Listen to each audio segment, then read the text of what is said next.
evening and thanks for joining us for our new one-hour edition of KITV4 Island Television News at 10. The city has shut down construction at a Keeaumoku street complex in a case city officials are calling extraordinary.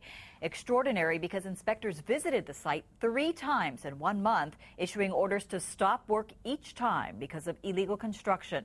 But the work continued anyway. It happened at a 3.5-acre parcel of land on Keeaumoku Street, bordered by Rycroft and Leona Streets. It was purchased by a South Korean investment group 2 years ago for $49 million. KITV's Keoki KERR has been investigating and is live there with the exclusive story. Keoki?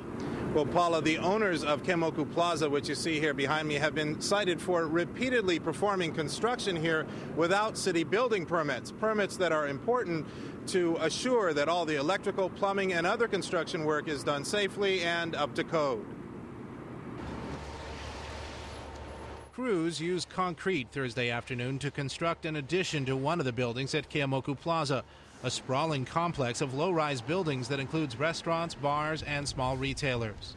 This job had a building permit and was legal, but several others here have repeatedly been cited for illegal construction work. Case in point, extensive renovations to this Korean barbecue restaurant. This picture shows construction work going on here back in September when a city building inspector showed up and found no building permit and ordered them to stop work.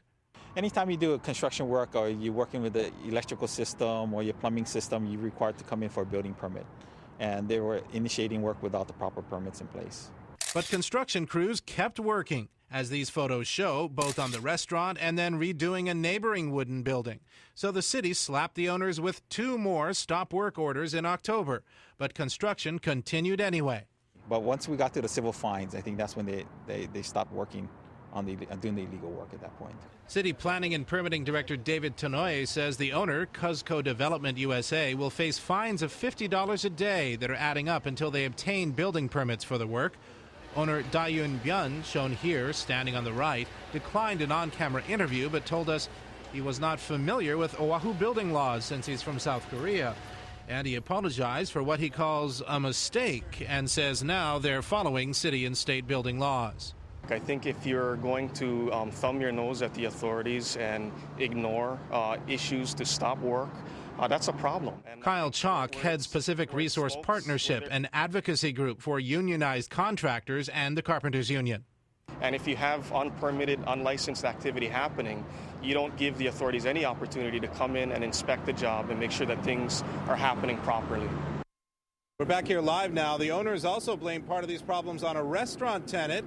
They claim she was told to stop work after the first citation for doing work without a building permit, but her contractors continued anyway. Now, the city says that a building owner is responsible for all the work inside, and these owners could be asked to tear out some or part of their work so the city can inspect wiring and other work here before it issues building permits to make sure all of this work is indeed safe. Reporting live from Keeaumoku, Keoki KERR, KITV4 Island Television News.